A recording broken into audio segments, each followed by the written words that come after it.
starting at the very beginning. We're in a universe that has a beginning. Did you know that? The universe is not infinitely old. The universe began to exist. And we know that not just from Scripture in Genesis 1. Forget about that. We're not going to use any Scripture to make our case tonight. We're just going to use the science that's available to us. Now, I can tell you in every crime scene, and by the way, if you spend 9 years in art school like I did before I became a cop, the only thing you really can do with that 9 years of art school is you can illustrate your own book, okay? So you're going to see that I'm using illustrations from the book, which I illustrated just for the sake of, because I could, basically. I once had a case at a crime scene where when I got there was a piece of foam rubber next to the body of the victim. It was from 1988, and for years, nobody could figure out what this foam rubber was. But I knew that this was the key to the entire case. Why? Because how the foam rubber gets in the room is critically important. Did it belong to the victim? Did she bring it in with her? Did it belong to the restaurant where the murder occurred? Had it been there all along? Did it start off in the room? Or did this come into the room when the suspect came in the room? If it's the last one, well, that's a piece of evidence I'm interested in. It turned out that, yes, the suspect was a guy who used to wear boots, but he would never untie his boots. And when he would take his boots on and off, he eventually wore out the cuff at the back of the boot. And on this night, as he was bending down to take the victim's money, the rubber foam from the cuff of the boot popped out. And he left it there. So now I have an origination of a piece of evidence. I now know what caused it. And finally, if I did a search warrant at his house 30 years later, for his entire life, he's been wearing shoes like that and taking them off that way. And every shoe he owned had the same pattern of wear.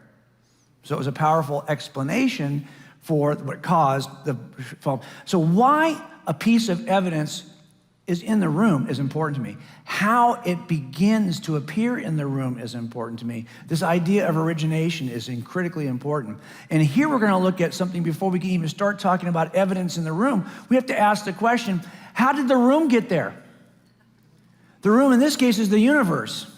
It turns out there is very good physical evidence that demonstrates we are in a universe that has a beginning. I have an entire chapter on this, and because I love you guys, I'm not going to talk about it tonight. I'm just going to show you the kinds of scientific, philosophical evidence in very different categories that all point to the same conclusion. And that conclusion is that we are in a universe that came into being from nothing. That's not my position as a theist. That is the position of physicists who are doing this work, and that's why the standard cosmological model in physics is called the Big Bang cosmological model. Now, why it's called that, I don't want you to get hung up on Big Bang. Sometimes as Christians we do.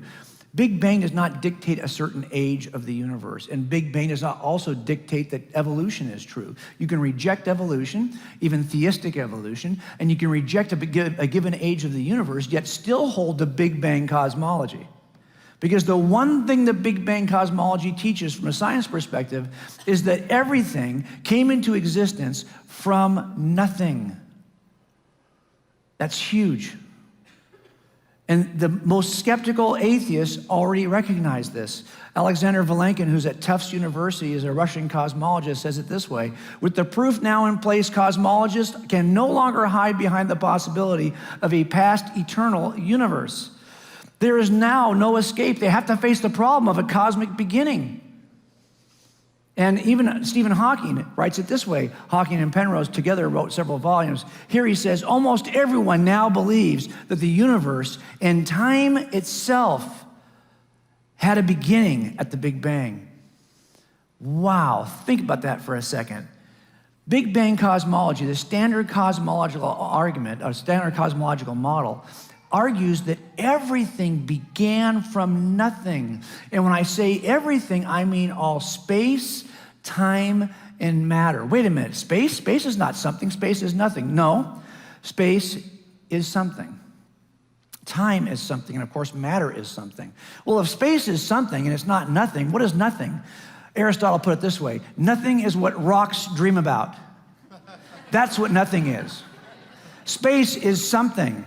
And I'm not uncomfortable with Big Bang cosmology. Why? Because we know that big bangs require big bangers. Right?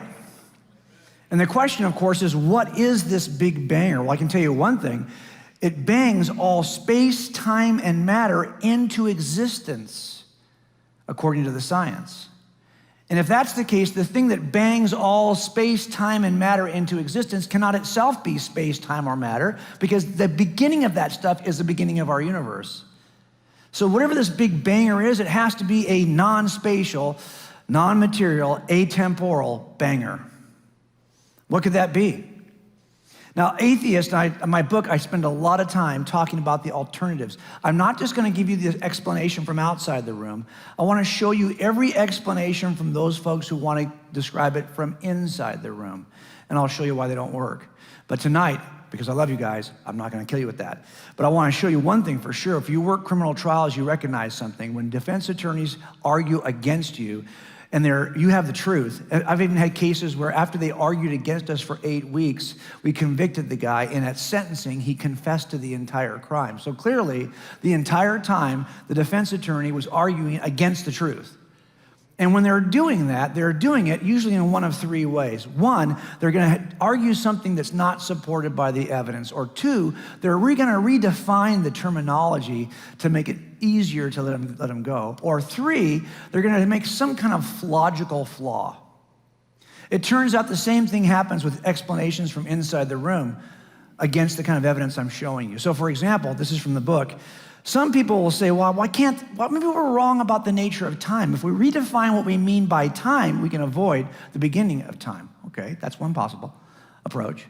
Some people will say, well, couldn't a universe be expanding, but not from nothing? Maybe it's expanding and contracting cyclically, and we just happen to be in an expansion period right now, which makes it look like the universe came from nothing. But it could be contracted and then expanding again. The problem, of course, is that the science does not help their case because there's not enough mass and gravitational forces to cause the actual. As a matter of fact, the universe is not slowing down in its expansion so it can recollapse. It's actually speeding up in its expansion. Or maybe we've got an issue, but maybe there's a larger eternal environment. By the way, everyone, atheists and theists alike, are looking for the first eternal cause of the universe. Have you ever had someone say to you, well, if you believe in God, who created God? Well, no. The definition of God, from our perspective, is the uncreated creator of everything.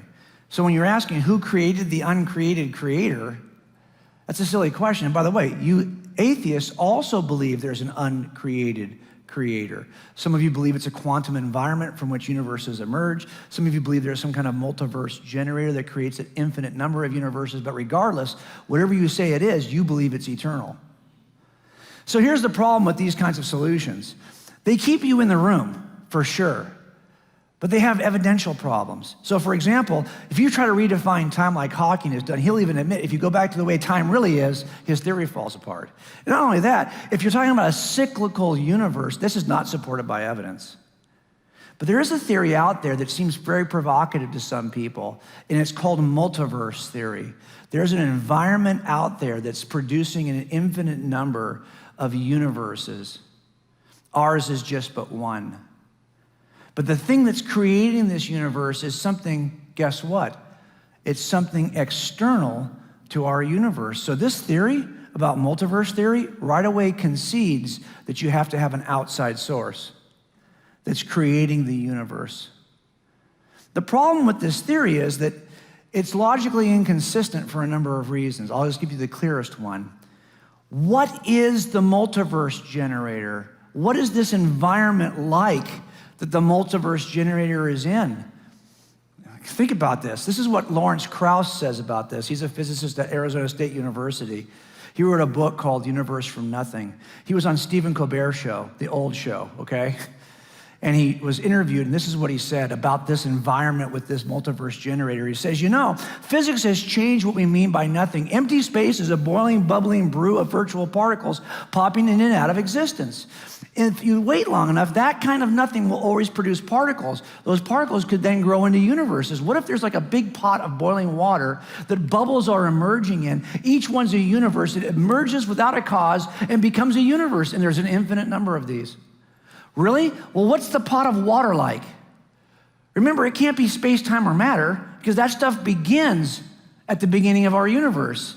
But he says that environment is, wait a minute, he says it's empty space. Well, no, Stephen, or Lawrence, it can't be space. Your space is going to be created as a result. You can't start with space to get space. Then he says, well, there's virtual particles. So you have some form of energy in the, wait a minute, no, Lawrence, you can't start with space and matter. We're trying to describe how space and matter got here. Then he says, well, if you wait long, oh, great, so now you've got time too. So what he's basically saying is, if you start with space, time, and matter, you can get space, time, and matter. Well, no duh. That doesn't help us. It's logically inconsistent. And you see this a lot in this kind of thinking. But of course, if there is something out there that's all-powerful, non-spatial, atemporal, non-material, that could begin this, that would explain all of it. This is one piece of a larger case. We have to look elsewhere. For example, we have being a universe that has a beginning, but it also appears to be fine-tuned for life. This has been a perplexing problem for atheists for a number of years. As a matter of fact, Antony Flew, when he first became a theist, a deist probably, he did so because of this problem. We're in a universe that appears to be tampered with. I worked a case one year where a lady died in the upper floor bedroom of her house. When I got there and we investigated the background story to this thing, her husband and her had been fighting for years. And they had to turn the gas off in the house, but the husband, who didn't even live there anymore, had turned the gas back on a week prior to her death. Now she's dead upstairs. Why? Because she's been asphyxiated in a house filled with natural gas. Along her and her baby, both. So the question is, okay, we get there. Not only that, but when the mother-in-law first showed up, she saw that right around the house, several things, doors that were not usually open, windows that were frozen in one position had been changed. Never seen that before. Looked like somebody had tampered with the house. And even at the room itself, pocket door that was stuck in place was now closed, and there was even clothing against the bottom of that door, which wouldn't allow the gas to escape from the bedroom, and the pilot light and the upstairs wall heater had been extinguished. Really? When you start to see this kind of tampering at several layers, I think we had a suspect in mind. This doesn't happen. This is not a bad coincidence. I've got tampering at several layers. It turns out this kind of tampering also is seen in the universe. At the foundational level, you see it even at the laws of just weak and strong nuclear forces at the center of the atom. You see that these have to be so finely tuned to within a razor's edge that the smallest variation in the universal constants would create a universe in which no life could emerge. As a matter of fact, physicists don't even think the universe could emerge. If the smallest changes in the strong force and the weak force in electromagnetism and forces of gravity, even at the level of just the elements themselves, the smallest variation, you would not have a universe like ours that supports life. That's just at the foundational level. At the regional level of our galaxy, galaxies have to be shaped just a certain way in order for life to emerge. You have to be a certain size, a certain mass, a certain shape, a certain location in the universe in order for life to emerge. And we happen to have one of those. We're in it. As a matter of fact, at that same regional level, the star system you happen to be in has to be arranged a certain way, with a certain shape, a certain number of planets, a certain location within the spiral arm. Too close, too far out doesn't work. These are fine-tuned constants that have to be present at the regional level. And then when we get to our planet, oh my gosh, there are certain criteria for the planet that have to be in place. You know, the idea of a planet that supports life is crazy, given what's required.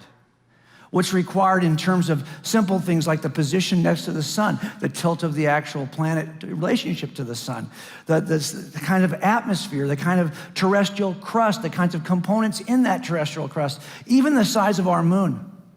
These things are absolutely necessary in order for life to exist on planet Earth. So at the foundational level, the regional level, the locational level, everything has to be just so, like in Goldilocks, right? Not too hot, not too cold, but just right. And the margin of error is crazy fine-tuned. So it turns out that these kinds of layers of evidence you see in our murder scene are very similar to what we see for life to emerge on the planet. You have foundational layer of fine-tuning of the constants, you have a regional layer of the galaxy and the solar system, and then a very fine-tuned elements related to the planet itself. So these elements, imagine, for example, if I told you we were going to take a ship ride, get in a cockpit of a airplane or a rocket ship, and we're going to go to a very specific place. If you had all of these gauges, hundreds and hundreds of gauges, it turns out you would have to fine-tune each gauge to within a hair-trigger precision measurement. And each one is dependent on the others. All of these have to be perfectly tuned. These are all the universal constants of both our universe, the galaxy, the solar system, and the planet that have to be just so. And if there's a small variation on any one of these, life does not emerge on planet Earth, anywhere in the universe. This kind of thing is really hard to understand, how it could be so. I'm going to tell you something. I did this little illustration for you. I didn't even do half of the fine tuning that's required. I didn't have space on this cockpit to do what really is required. The number of universal constants is staggering, and they are all geared toward a certain destination in mind. The destination is a planet that supports the kind of life that you and I experience. Very unique. In fact, I'm trying to quote mostly atheists here. The unique nature of the fine tuning is disturbing for those who don't believe in a fine tuner. Even, you'll see people say things like this: it's shocking to find how many of the familiar constants of the universe lie within a very narrow band that makes life possible. If a single one of these accidents were altered, stars would never form, the universe would fly apart, DNA would not exist, life as we know it would be impossible, Earth would flip over or freeze, and so on. A little bit dramatic, but you get the point. This stuff is incredibly fine-tuned. How do we explain it? Well, there's only a couple of ways to explain it by staying inside the room. One way is simply to say, hey, maybe it's just chance. Really? Okay, can you imagine if I walked into that scene at the house and I said, wow, I see some things, but it's probably just chance. No investigation, let it go. I think you'd say I was derelict of duty. You'd say you need to investigate. That doesn't look like chance to me. This ignores the incredible fine-tuning of the universe altogether. Or you might say, well, maybe there's some kind of physical necessity. Maybe the laws have to be set that way because any variation would be physically impossible. Not true. Physicists themselves will say, no, the fine-tuning of the universe does not have to be this way. As a matter of fact, if you believe in multiverse theory, you believe there are a number of universes that are tuned differently with a different set of physical laws. So it doesn't have to be. It's not a matter of physical necessity. But maybe we go back to the multiverse. Couldn't the multiverse explain this? If you have an infinite number of universes all slightly different, shouldn't one look like ours? I think so. I think in some ways people rush to multiverse theory because of the fine-tuning they see. By the way, there's no physical evidence pointing to a multiverse. But the fact we can't explain the fine-tuning might incline us to believe in a multiverse. But here's the problem. If we stay in the room by using either chance or physical law, these don't work. And they don't work. I've done entire chapters on this. I won't drag you through this right now. But they're unsupported by the evidence. And even if I could say there was some constant between the physical laws and the level of the atom, that would not explain the unusual galaxy, solar system, and planet we happen to live on.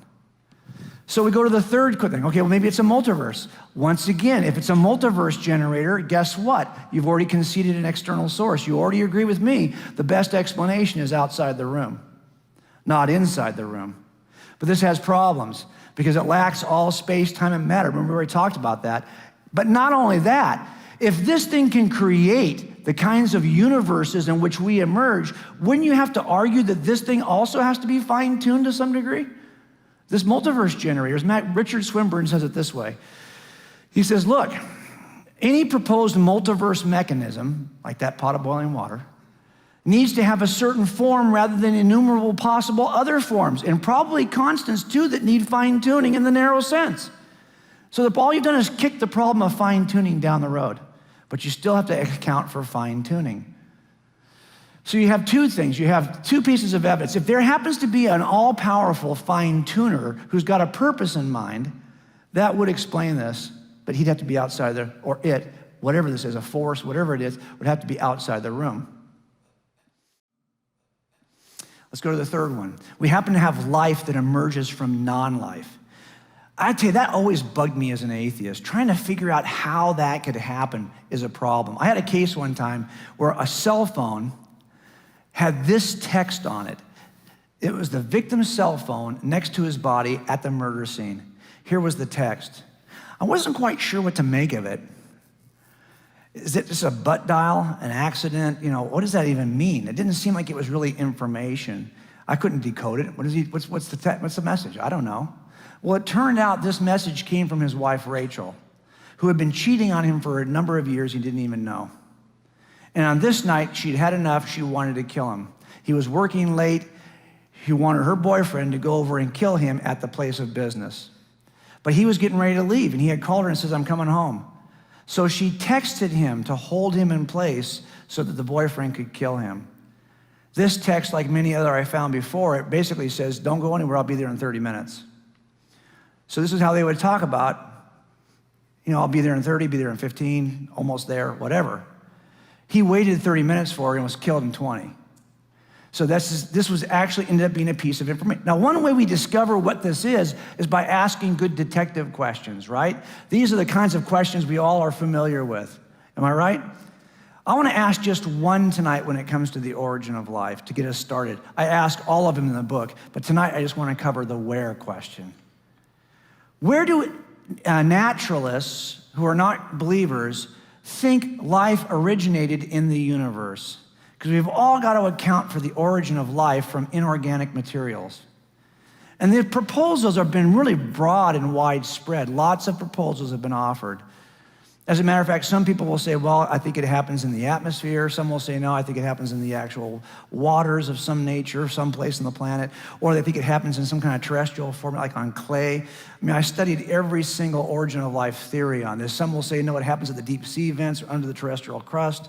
Some will say, no, this don't work. It has to happen in the atmosphere. It has to happen rather than space and can be delivered to our planet. Why are there so many theories about where this occurred? You know why? Because no one agrees.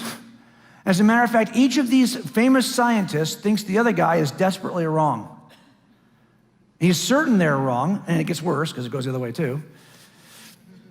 And the reason why they think they're wrong is because none of these work.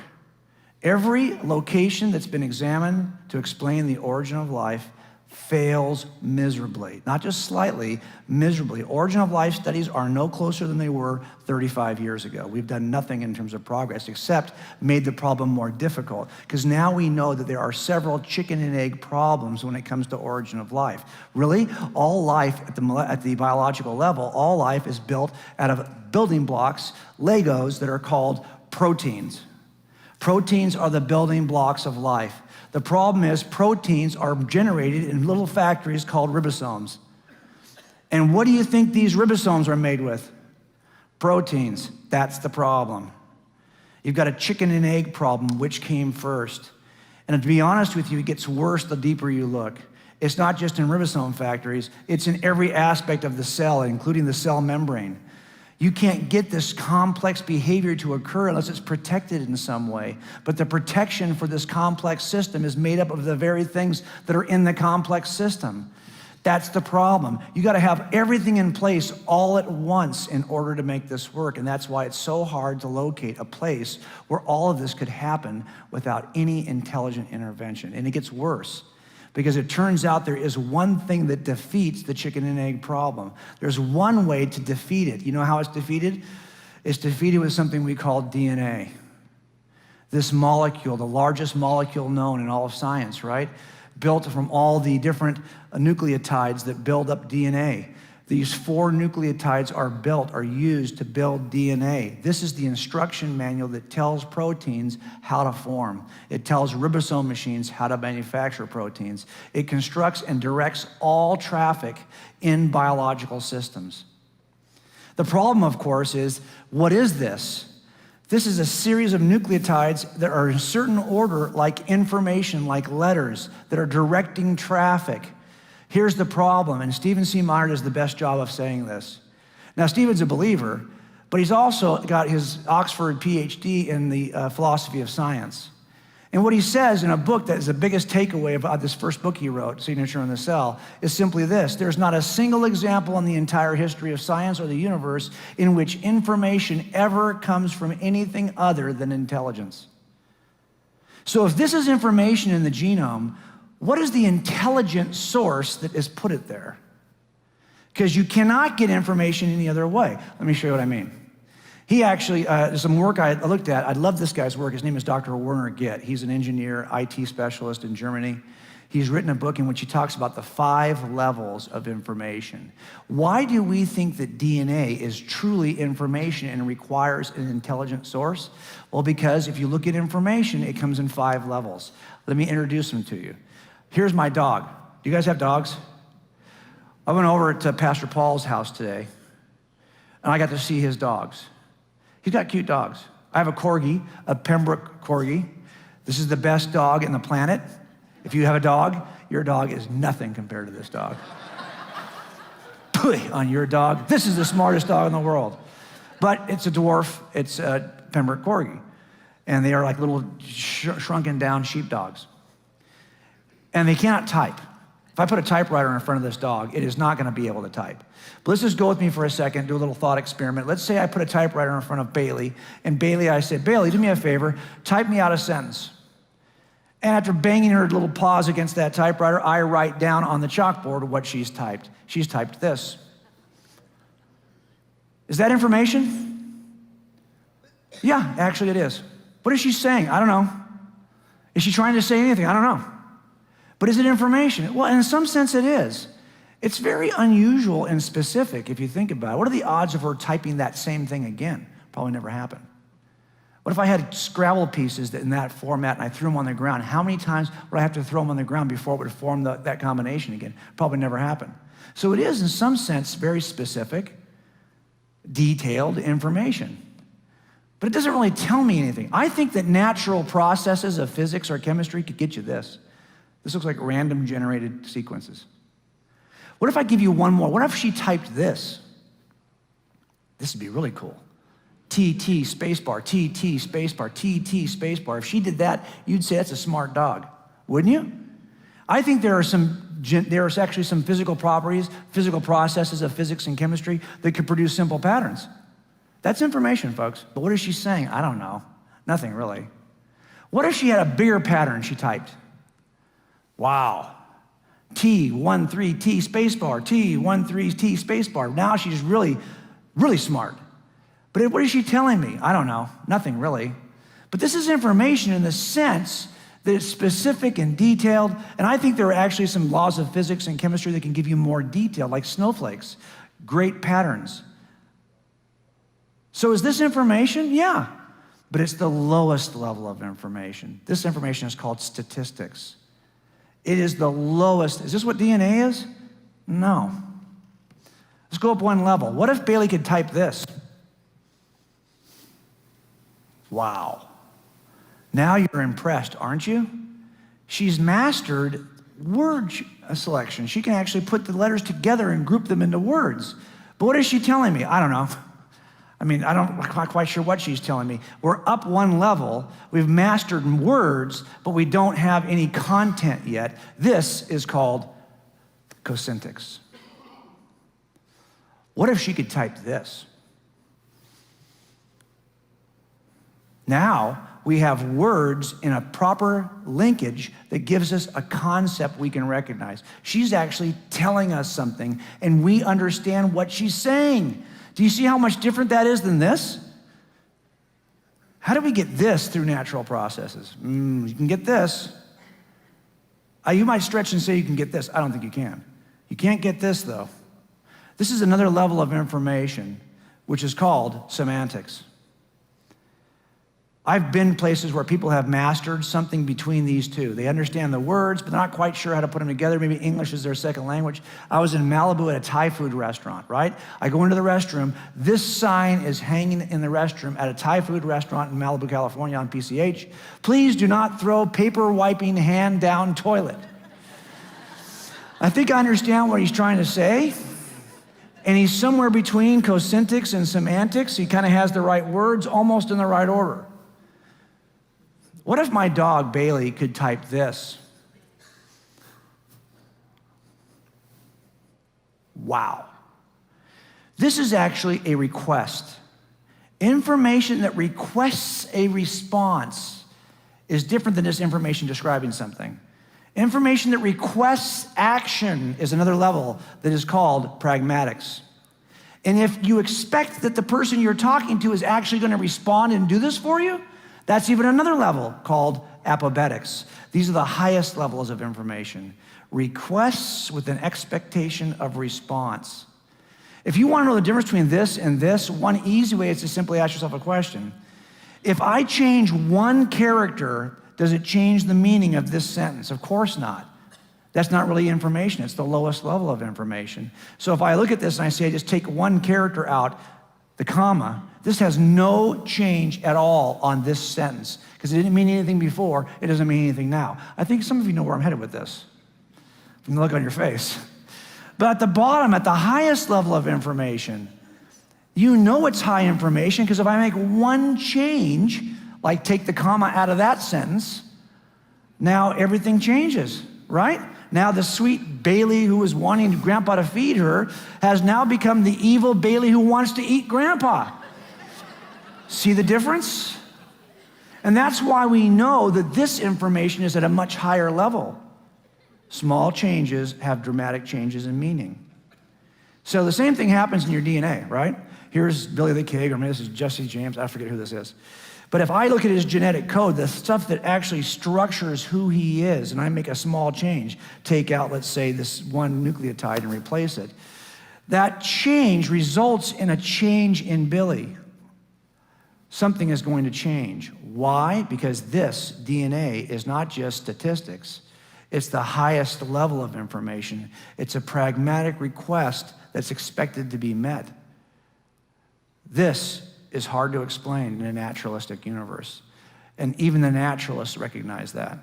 So Paul Davies, a physicist from ASU, says, we are still left with the mystery of where biological information comes from. If the normal laws of physics can't inject information, and if we are ruling out miracles, which of course they are, then how can life be predetermined and inevitable rather than a freak accident? How is it possible to generate random complexity and specificity together in a law-like manner? We've always come back to that basic paradox. How do you get this by staying in the room? Well, I describe a couple of ways people try to get it. One thing you can do is simply say, oh, it's just chance.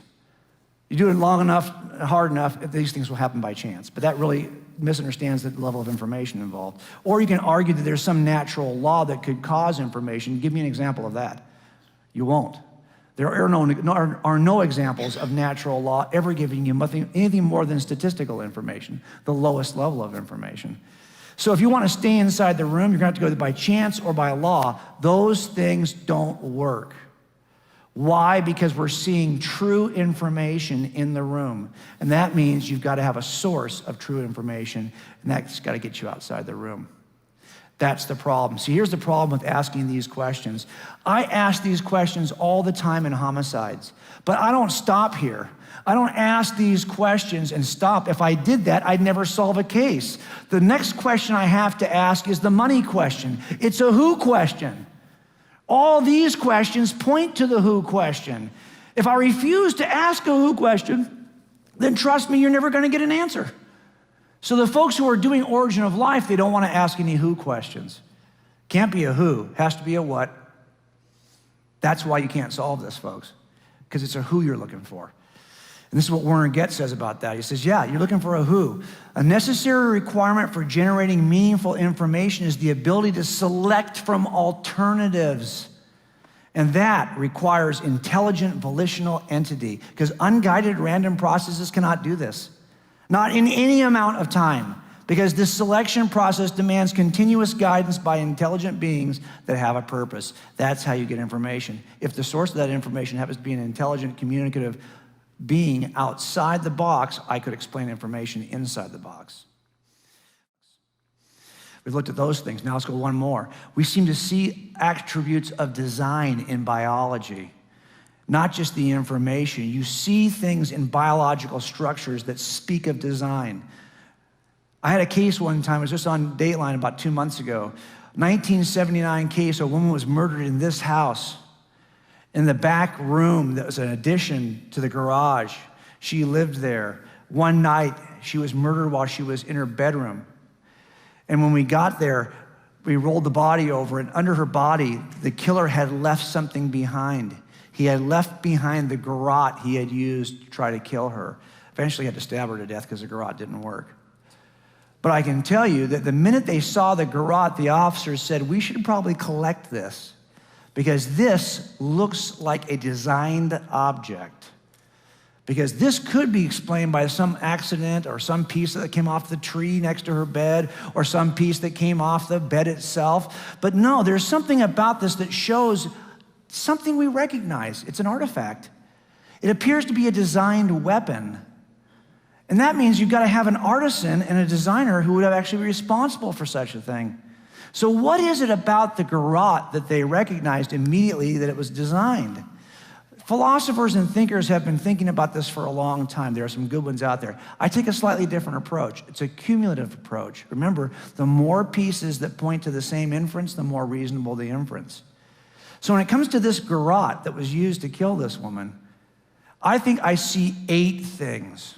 8 things that I recognize as attributes of design. After spending 8 years as a designer before I became a police officer, I recognize these things in design. I'm not gonna, again, because I love you guys, I'm not gonna make you go through all 8 of these.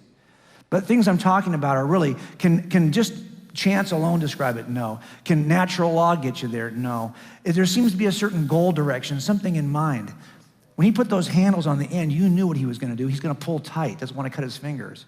So even the handles alone give you a certain idea of his goal direction, right? And there's certain information. Actually, when I went to the search warrant at his house, he was thinking of 2 ways to kill her, both of which were silent. One was a garrote, one was a crossbow. Crossbows don't make any noise. So he still had the plans in his house for the crossbow. So interestingly, he was just being driven by plans. There's a certain amount of sophistication, irreducible complexity. What is that? Well, that's when you have to have many pieces in place at the same time before it'll work. If you've got something that one piece, a rope by itself, you might say, well, if it's only a rope, heck, that could be left over from who knows what. But there's 3 pieces here. This does not work until all 3 pieces are in place. It's irreducibly complex to 3. The more pieces are required, the more sure mousetraps are irreducibly complex to 6 pieces. That's why we know they're designed. When you start seeing these things, they all point to the cumulative case for design. Those officers knew that was a designed weapon because those 8 attributes are there. As a matter of fact, if a detective would have come along later and said, don't collect that, that's nothing. That's not designed, that's nothing. Really? The officers still would have collected it. You know why? Because if you're gonna tell me that something that is so obviously designed is not designed, that it got there some other way, well, that burden's on you, not on me. I see the attributes of design, I'm collecting it. Don't think the only burden is on us, folks. If I can explain this through some natural process, that burden is on you. I could take this template and apply it to other things. Here's a bougainvillea tree in front of my house, right? In that tree, I often find what? Nests. Do I think this just happened because the wind blew it together? Does it grow in the tree that way? Or is it the product of intelligent design? Birds who intelligent, look at how, this is actually very, very beautiful. It's got the thicker things on the outside. It's nice and soft, fine on the inside. You can almost tell what it's for just based on its design. And it resembles other designed objects like bowls we already know. Now you might say, well, I don't see a certain informational dependency. I don't need DNA to get that. And I don't see a certain, fine. You don't need all 8 things to know it's designed. The more you have, the better the case. But it turns out you only have 5 attributes of design here, and you know that's not just from the wind. That's a designed object. And you got there with just 5 of the 8 attributes. Why do I tell you all this? Because let's take a look. And you can take out those 3, you still have a good case. That's a good case for design. I'm introducing this to you because Michael Behe, who's become a friend, he actually read my chapter on this issue so I could make sure I wasn't writing any checks I couldn't cash. He was great. And he actually saw something years ago that he identified that has become kind of the icon of the intelligent design movement. He wrote a book called Darwin's Black Box. What he discovered in bacterial organisms is a little motor that drives the bacteria. The motor is called a flagellum. And it looks like this. In the wall of the bacteria is a motor made of 40 proteins assembled in a very specific formula. very specific pattern, which builds out this whipping tail that can stop on a dime, turn directions, and bend any way it wants, and this whipping tail is what drives bacteria. The question is, how in the world does that 40-piece protein machine ever get like that? This is a motor, a rotary motor we didn't even discover until 1978. By that time, we were making rotary engines for years. It looks just like our rotary motors. Yet we're gonna ask the question, can I get this through by staying inside the room? Through some natural process of law? Or do I have to go outside the room to get this? I think we see the same 8 things. I do a whole presentation where I just talk about what these 8 things, I'm not gonna do that to you. But the point is, we have at least 6 of these things. Even if you're gonna say, I don't see 2 of them, fine. I think I actually are there. This is enough for me to infer design about that motor. It's kind of like this. If I was to take you out in the woods and I said, wow, we discovered this stand and a motor on it, would you say, look what the wind blows. This is a great, look what grows in these woods.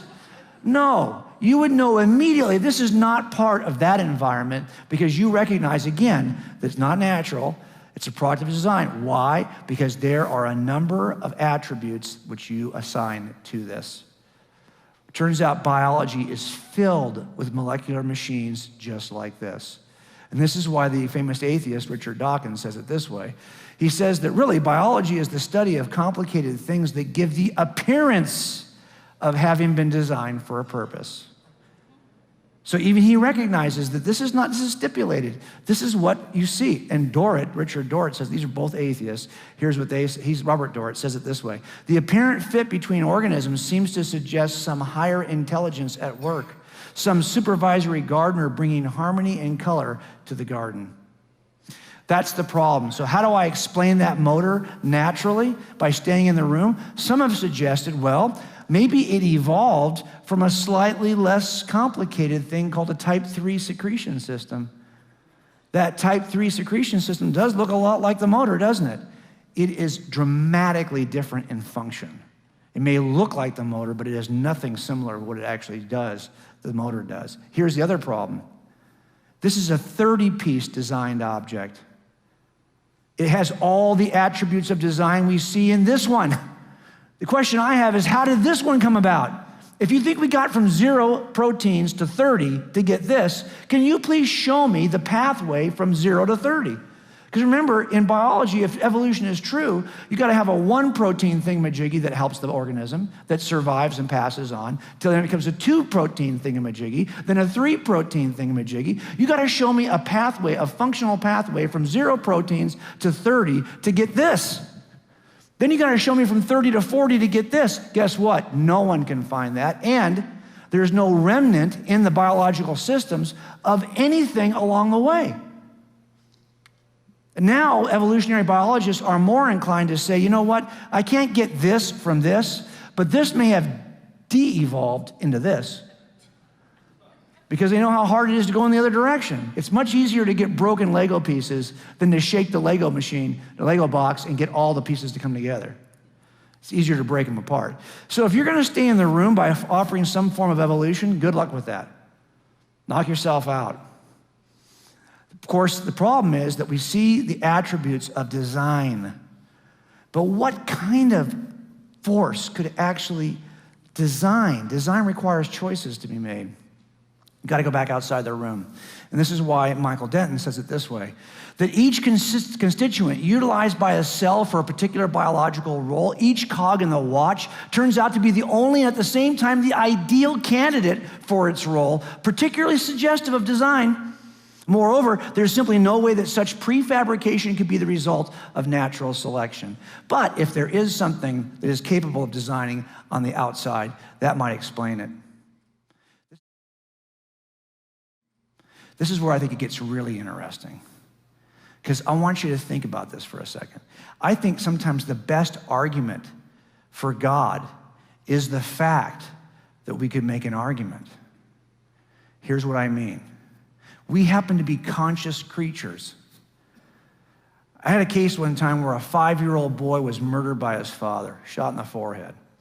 He then killed himself, the father. And it was tragic. When we got there, everyone struggled with it, especially those people who do not believe in God, or do not believe we are creatures anything other than our physical bodies. I work with guys who think the only life you really have is the physical life you experience in this universe. You're just bodies, brains, you have no soul, you don't live beyond the grave. And if that's the case, these kinds of stories are shocking. And I had people at the crime scene who either wanted to laugh it off, or the CSI officer couldn't stay. She had to leave. She couldn't watch somebody, she couldn't work a scene with someone the age of the 6-year-old. You know, my grandfather, this is him at 6. I didn't know him at that age. Of course, he got older. I knew him as he was an old man. It was hard enough to watch the 90-year-old Warner die. If he had been killed at 5 or 6, that would have been tragic if all we have are material bodies in this material universe. But is that true? Is that all we are, is material bodies, material beings? Well, I think the problem is if atheism is true, we all have brains, but if atheism is true, do we really have minds? We seem to experience minds, but it's a problem for atheism. Here's why. By the way, it's called the problem of mind. And it's called the problem of mind, or it's called sometimes the mind-body problem. And the reason why it's called that is because how do you get a mind if all you have is a material universe? Because the mind is not material. In other words, in a universe that's just made up of space, time, and matter, you can get a brain. That's another material thing in the material universe. But can you get a mind from a material universe? That's the trick. How do you get this? Well, maybe they're the same thing. Maybe brains are just minds. Really? If that's the case, we could solve the problem and stay inside the room. But is that the case? If I'm looking at the killer, this is the guy who I say later on is the killer of his son, Ryan. How do I know that this guy is really the killer? Well, if all the attributes of this guy match all the attributes, if the DNA this guy has matches the DNA at the room, I know I have the same person. Anytime you have two things that have the same attributes, you have an identity relationship. They are the same. Well, could I do that here? Are all the attributes of the brain identical to all the attributes of the mind? If they are, we can get an answer by staying inside the room, because mind is just brain. Well, that's the question. I don't think they're the same at all. There's a difference between brain and mind. Let me show you 5 ways they differ. Number 1, brains are physical, and therefore you can measure them. I can take this and I can weigh it. I can measure its depth, its length, its mass, but I can't really do that with the mind. This is a significant difference between brain and mind. Brain is measurable, mind is immeasurable. Got it? One difference. But it gets worse. Here's Ben Carson, okay? Not that I'd forget about politics for a second. He is a neurosurgeon. He should know something about this issue. If I ask Ben to remember and tell me about his memories of his mother, he can report those to me and tell me about all the interconnected memories he has and how that made him feel and the impact it has on his mental life today. He could do that because he privately knows how he feels. I could not take Ben's head off and look at his brain and discover that information. I couldn't. And no, we're never going to get to that place, because even when we think we see brain activity and then we think we know what it means, it's only because the guy tells you what it means. He's got to report it. Why? Because brains can be publicly accessed, but your mental entities cannot be publicly accessed. This is yet another difference between brain and mind. Got it? I just love showing brains too, by the way. This is so cool. If I rented this house for a holiday and I'm sitting in this bedroom and I hear a noise outside of a burglar, now my mental thoughts are obsessed with the burglar. Is he gonna get in my house? Is my house front door locked? Where's my gun? I'm thinking about all these things, right?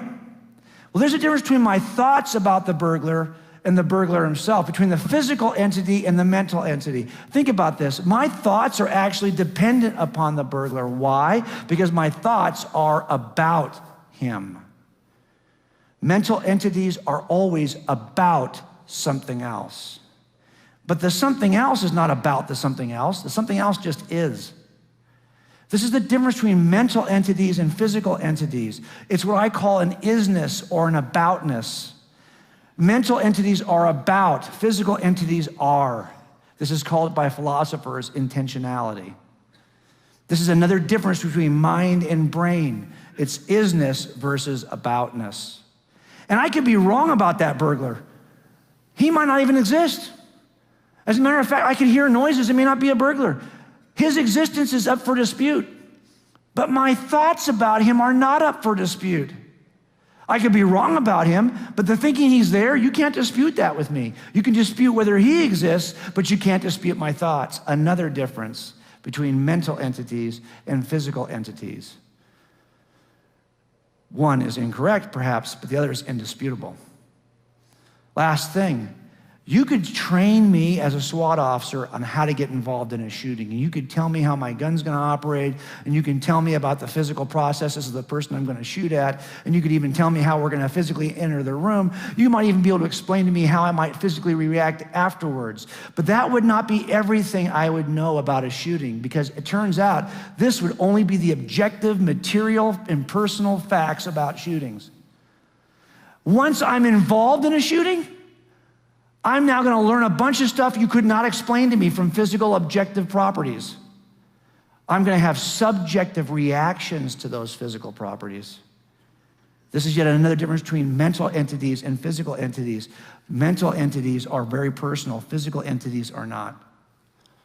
So I've now looked at this identity relationship, right? If this equals this, same guy. If this equals this, same guy. Here's the problem. 5 ways they don't equal each other. So we cannot say that brains are minds. They are very different things. But how do I get this in the physical universe? That's easy. You can get brains. What you can't get is minds. The fact you can think about this at all demonstrates you have something that the atheism can't even give you. You've actually got a mind. But under an atheistic worldview, that's not even possible. This is exactly what, for example, David Chalmers says, who's an atheist. Conscious experience is at once the most familiar thing in the world and the most mysterious. There's nothing we know about more directly than consciousness, but it's far from clear how to reconcile it with everything else we do know. Why does it exist? What does it do? How could it possibly arise from lumpy gray matter? That's the problem of mind. So how do they explain it? Well, one way they explain it is just to say that, hey, mental states are brain states, but I've already showed you 5 ways they're not. Or they'll say, really bite the bullet, and they'll say, well, I gotta redefine what I mean by mental states. Maybe it's just an expression of behavior. You don't even know what someone's thinking until you see them. Really? Redefining. Redefining doesn't get it done. Or maybe just say, hey, it's an illusion. You think you have consciousness, but you're wrong. It's an illusion. Really? So where does this illusion reside? In your conscious mind? That's the problem. Consciousness is hard to evade. So if I want to stay inside the room with one of these 3 explanations, good luck. They just don't work. They're either unsupported by the evidence, they have to do a ridiculous redefinition, or they ignore what we all experience commonly. That's the problem. Now, if in fact you do have minds because you're the product of a mind outside the room, that would start to explain things. This is what an atheist who's not very popular right now, Thomas Nagel, says about this. So long as the mental is irreducible to the physical, the appearance of conscious physical organisms is left unexplained by a naturalistic account of the familiar type. On a purely materialistic understanding of biology, consciousness would have to be regarded as a tremendous and inexplicable extra brute fact about the world. Unless, of course, there is a mind that consciously creates in its image. Then you can understand why you have a mind. It's critically important. How in the world can I take anyone to jail if atheism is true? Here's a guy who I watched for weeks. He was a drug addict, and he was a multi-generational burglar. His dad was a burglar and a drug addict. His brother was a burglar and a drug addict. This guy I watched for weeks.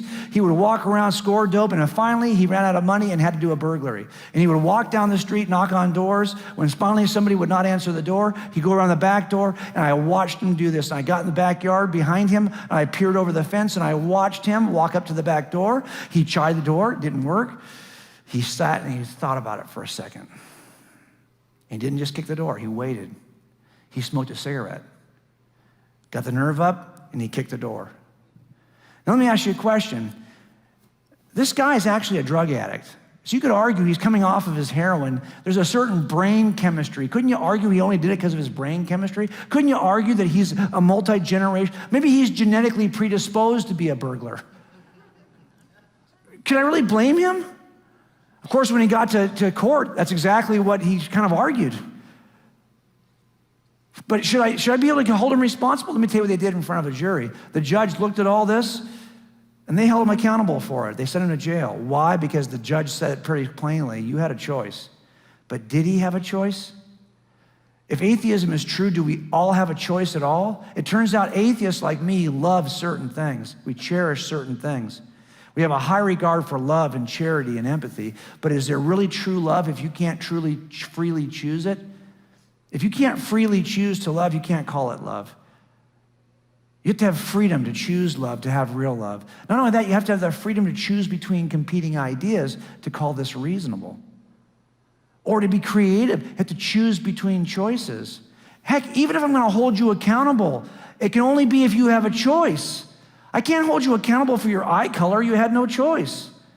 How can I hold you accountable for your actions if atheism is true? Here's what I mean.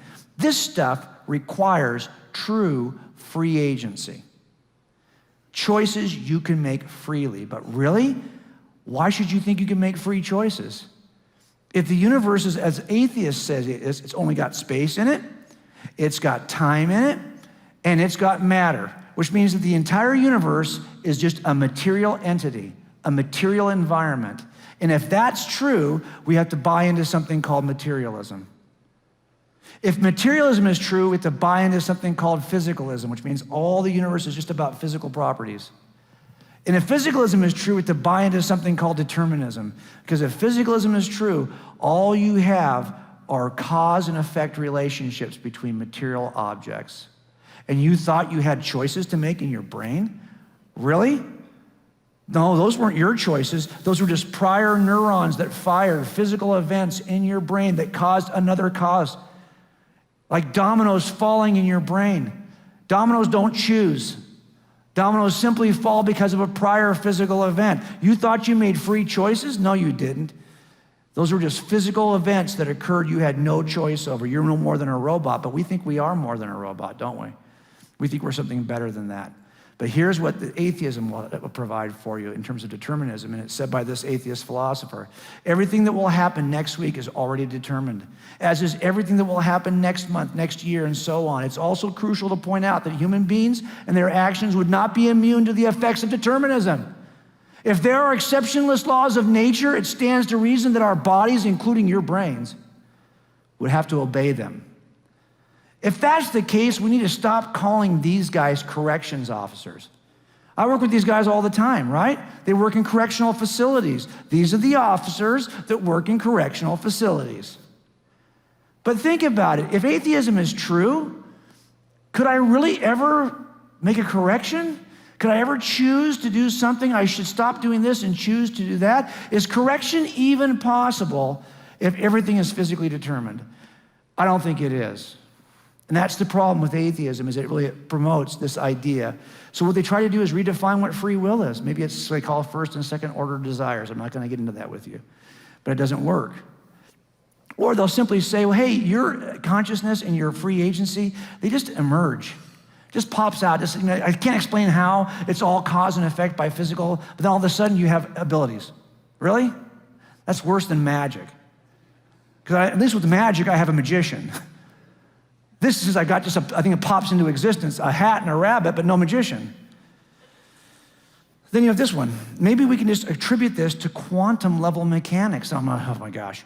The idea here is that the quantum level is very small. There is not necessarily a cause and effect relationship. So that means that maybe you don't have to have rigid cause and effect determinism. Really? So then your thoughts are indeterminate? That's not better than having determined robot thoughts. This means your thoughts are there. You don't even know why you thought that. They're indeterminate. You can't even trust that you followed a logical sequencing. There's no cause and effect in your thoughts. That's too much to bite off. The problem, of course, is you're trying to stay inside the room with all of these theories, none of which get the job done. On the other hand, if there is a mind that chooses freely, creates freely, and creates in its image, now you can get something that Sam Harris, the famous atheist, denies. Because Sam doesn't believe there's a mind like that. So he just says, you know what? I know that my worldview does not allow for free agency. So therefore, I think free will is an illusion. Our wills are simply not of our own making. Thoughts and intentions emerge from background causes of which they are unaware and over which we exert no conscious control. We do not have the freedom we think we have. That's what you have to say if you don't acknowledge there's something outside the room that could create in its image freely. Let's finish with something that some people believe is evidence against God, and that is evil. This is a case that my dad worked in 1974. It was a murder of a 10-year-old girl in 1972. This is my dad. He hates that picture because he feels like he looks bad in that photograph. He does look bad in that photograph, he does. First of all, he's got a big crease across his chest there, not just from the picture of being folded, but he's got this polyester suit. He hated that polyester suit. And then he's got his butt sticking out here, which is actually just his gun, but he thinks it looks like his butt, so he always hated this picture. He's walking a guy across to the courtroom who confessed to killing this 10-year-old girl. Every horrific thing he did to her. It's a 1,000-page transcript, and none of it is true. He didn't kill this little girl. He was crazy, but we excluded him with blood evidence on the eve of the trial. This case is still unsolved. But the terrible things that happened to this little girl, who I will call Jackie, were really hard to process. This is true evil. But like every act of evil I've ever worked, certain things had to come together in a certain unusual way in order for it to occur. First of all, she was a very trusting girl who would get in a car with somebody. Not every kid's that way. And not only that, it happened on a holiday. I said it happened on Thanksgiving, but in the book I said it happened on Christmas. This is still an open case, so I've changed it a little bit.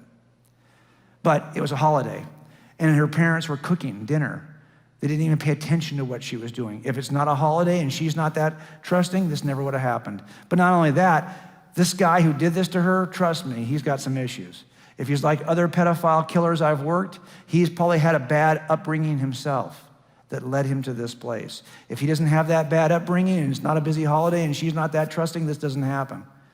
Not only that, it had access to a place to take her, because we found her the next day, dropped off in Oxnard, one county north of us, on the rocks. But he had a place to hold her for a day. If he doesn't have that place and a way to get her there, none of this happens. And not only that, he had unbelievable opportunistic timing. I don't think he stalked her and watched her for some period of time. He just happened to be driving down the road when she happened to be available. Oh my gosh. If this set of circumstances doesn't happen just like this entire thing doesn't happen, and the relationships are very complicated. I may never know as an investigator what set of circumstances had to align perfectly that caused Jackie to suffer this evil event. And that's the problem. In the universe we have today, we also know that there are good reasons to believe God exists, but there's also one good reason to think he doesn't. I've already talked to you about the first 7. These are all things that point toward God. The best explanation outside the room. This is why we call this stuff inculpating evidence. The other kind of evidence that points away from somebody, like an alibi, is called exculpating evidence. Is the presence of evil and injustice in the universe the one thing that disqualifies an all-loving, all-powerful God? Because think about it. How could a God like this allow that to happen to Jackie? Epicurus is quoted with this phrase. I think it's pretty powerful, and it's millennia old. This is from about 600 BC. I'm sorry, about 300 BC. Is God willing to prevent evil but not able? Well, then he's not omnipotent. Is he able but not willing? Then he's malevolent. Is he both able and willing? Then whence cometh evil? Is he neither able nor willing? Then why call him God? If there's evil in the world, well, how can you say there's an all-powerful, all-loving God? He either's too lame to stop it, which means he's not all-powerful, or doesn't care to stop it, which means he's not all-loving. He's disqualified. And that's the question. Is God disqualified? I don't think so, and I'll tell you why. When I find there's a way I can explain a suspect's involvement, even though it appears to be exculpating evidence, I have to look at those. Here, I think there are 7 things, 5 or 6, 7 things that might explain why God would ever allow an evil act. And it's very complicated. I think he has to have a proper view of eternity, a proper view of free agency and the nature of what love really is, a proper understanding of the role it can be used to develop character, how it calls us to him, how sometimes evil just happens because you make bad decisions, not on God. And we have a limited understanding of the relationship between all these things. Why do I say this? Because in the end, all of these things have to be assessed before we consider any single act of evil. Let me just break out one of these. I break out all of them in the book. I'll break out one of these to show you what I mean. As an atheist, I had a problem with the problem of evil. But you shouldn't as a Christian, really. Here's what I mean. As an atheist, I believe that all of life was a line segment between 2 dots called birth and death. I expect to get 90 years pain-free in those 2 dots. If anything happens to steal away my pain-free 90 years, I'm going to be upset. And I'm going to see it as an act of evil. So for example, if I get sick at 40, and then I suffer for 10 years before I die of cancer, I'm going to be upset. And I'm going to call this evil.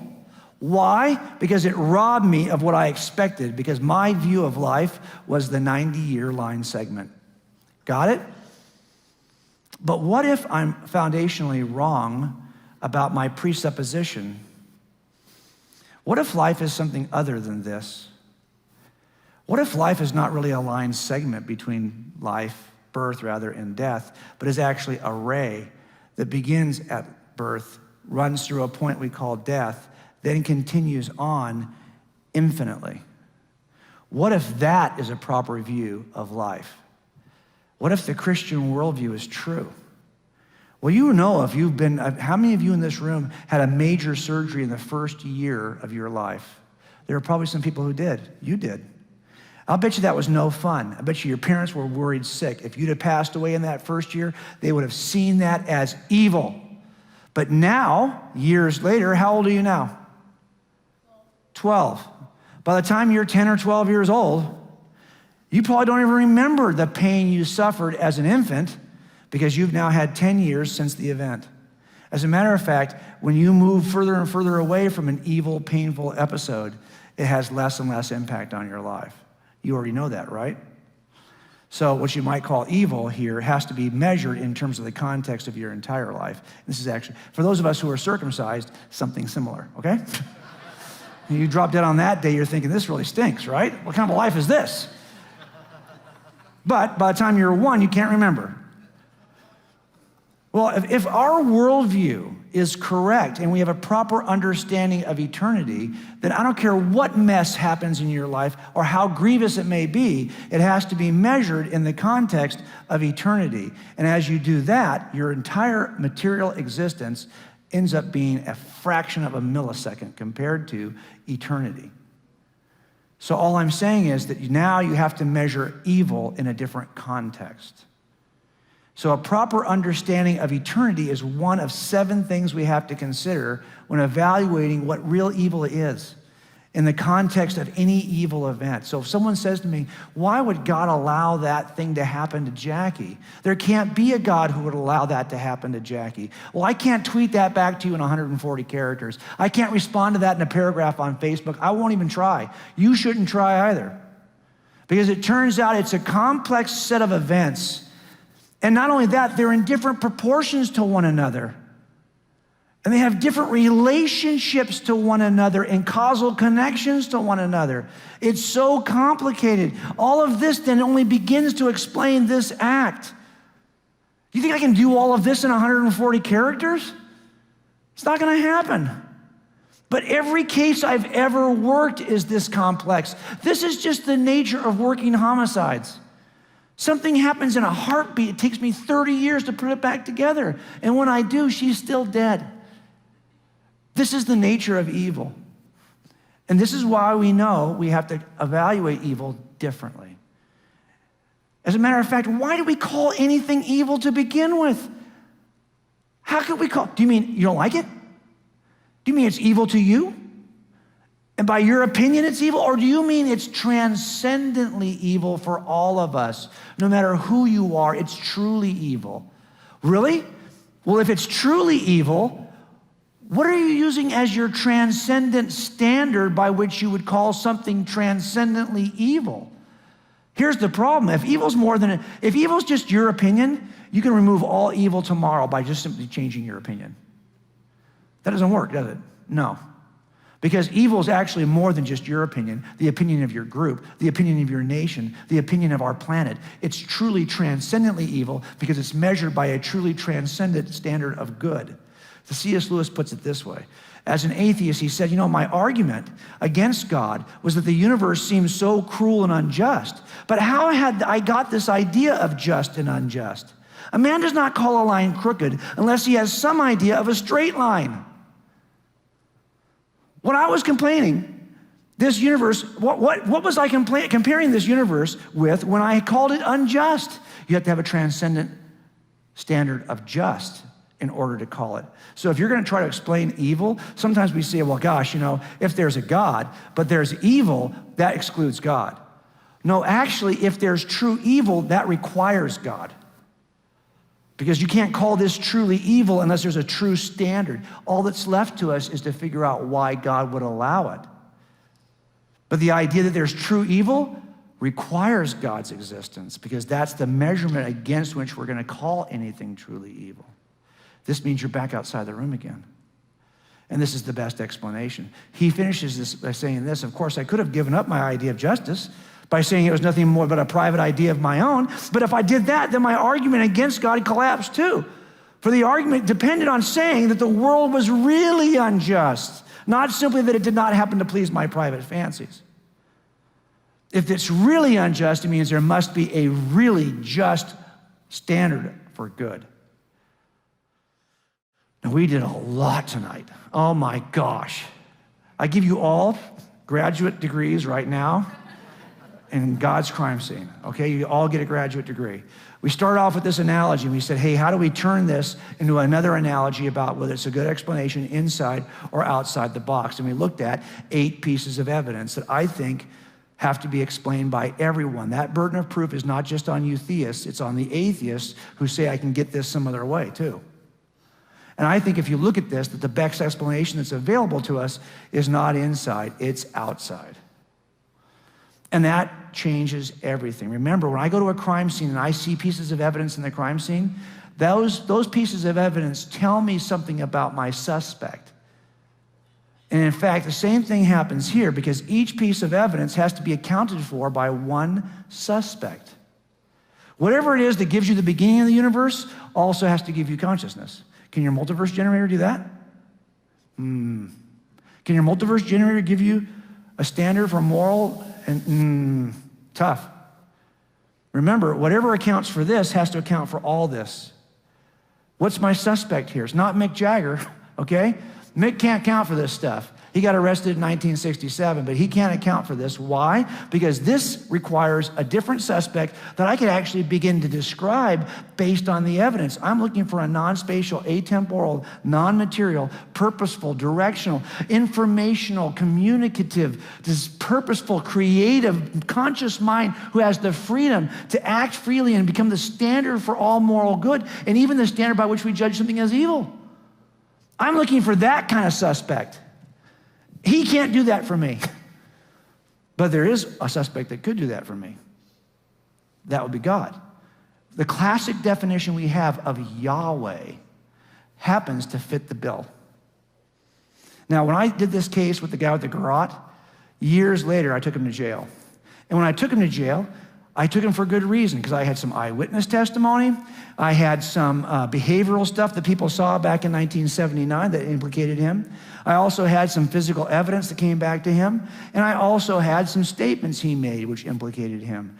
So when I have lots of pieces of evidence that point to the same suspect, and not only that, they're in very different kinds of categories, holy smokes, that's the best kind of case. Because I've got lots of pieces of evidence in different categories. It turns out the same thing happens here with this case we built for God. Lots of pieces of evidence in different categories. 2 that are purely cosmological, 2 that are biological, 2 that are mental, and 2 that are moral. These are very different ways of coming at God. Any one of these could be its own argument, and some are purely philosophical, some are purely scientific, some are purely physics, some are purely biology. And look, they all point to the same conclusion. I want you to look at these 8 pieces of evidence another way just for a second. Here they are. Here's the way that naturalists try to explain each piece. Many contradictory explanations, efforts to explain each piece of evidence. This guy does not agree with this guy, who doesn't agree with this guy, who doesn't agree with this guy. Whatever you can say caused this is not the same thing that would cause this. They're not even in the same categories. So now I've got lots of different explanations in an effort to describe 8 pieces of evidence. None of these explanations agree with one another. None of them have anything to do. And the people who hold to one explanation argue against the people who hold to the other explanation. It turns out the same 8 pieces of evidence could be explained by one common causal factor: God.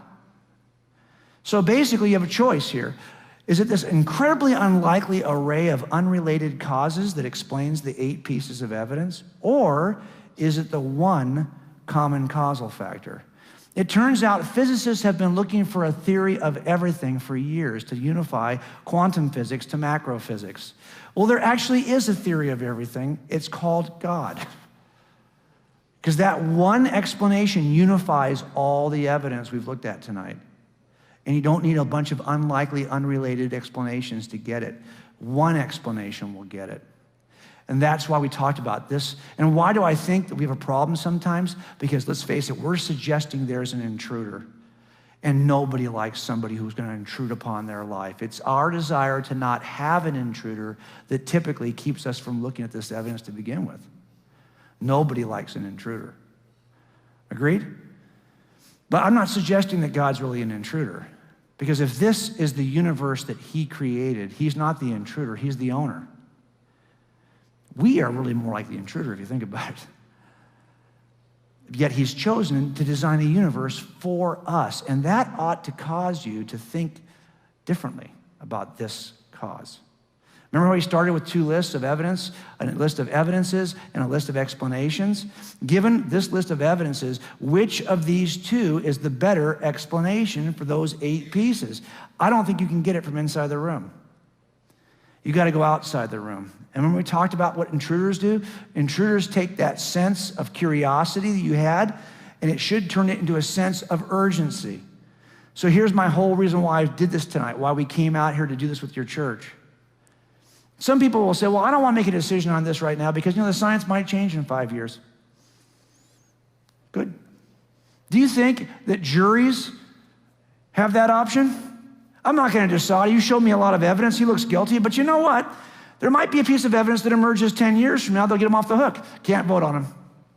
No. You have to have a sense of urgency to act now. There is enough evidence in the room for anyone to act now.